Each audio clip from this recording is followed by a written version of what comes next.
Hey, come on in. Have a seat. We got a lot to talk about.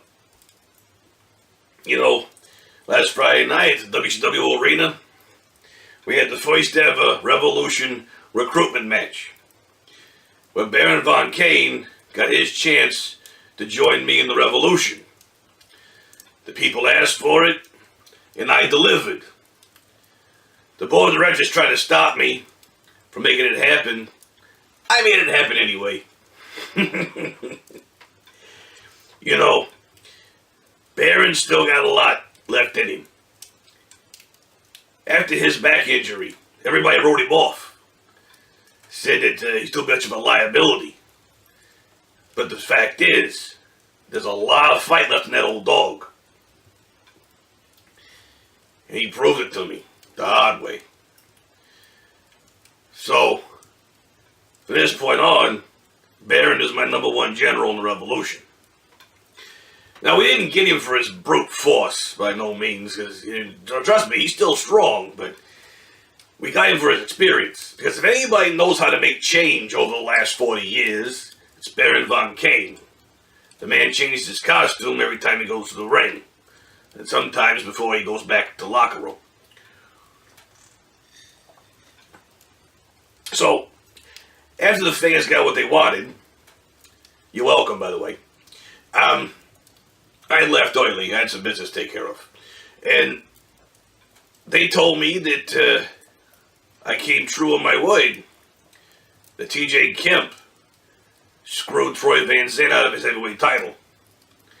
But in true revolutionary fashion, Tom Van Zandt threw the belt down, didn't want anything to do with it. Now, as soon as he was screwed over, Troy Van Zandt yells out revolution. Well, and they say Vinny's the only one causing the revolution around here.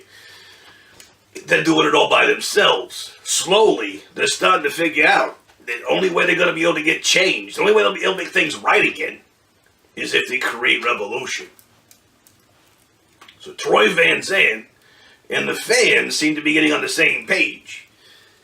And that's step one. I have to do some more research into Troy. Now, Tom, I don't know about him.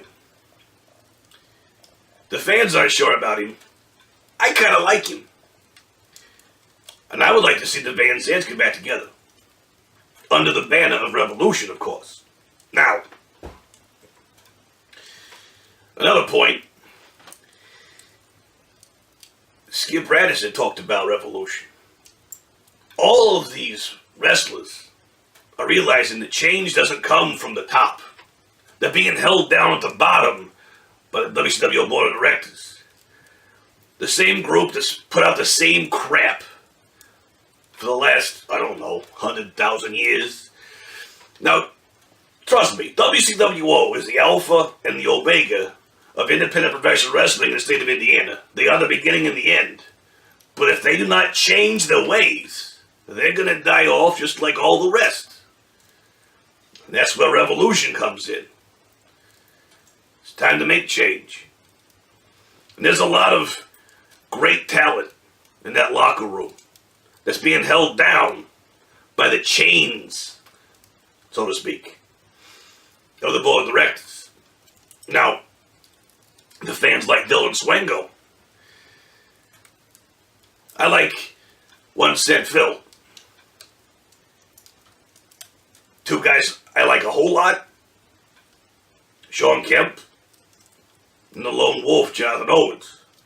Now, Sean Kemp's been corrupted by TJ Kemp. Like, no doubt. It's direct correlation. I think the boy's been pushed too far. If someone swept in and picked him up, took him under his wing, and pushed him in the right direction, I think he could be the change we're looking for. However, the Lone Wolf has a lot of talent, but his bloodline tells me he's probably untouchable, so to speak. WCWO has to have change. And they're doing it all by themselves. They're waking up and realizing, hey, the only way to get out of this pit is to claw our own way out. Now, TJ Kemp was the first to show his true colors. And I'm going to tell you, honest to God, JT Branham is the next to show his corruption. I know this for a fact. Mark my words.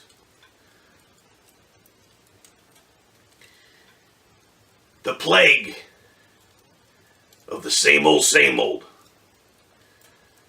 the kings of wrestling, the legends of wrestling, holding the rest of us down, all that's going to come to an end.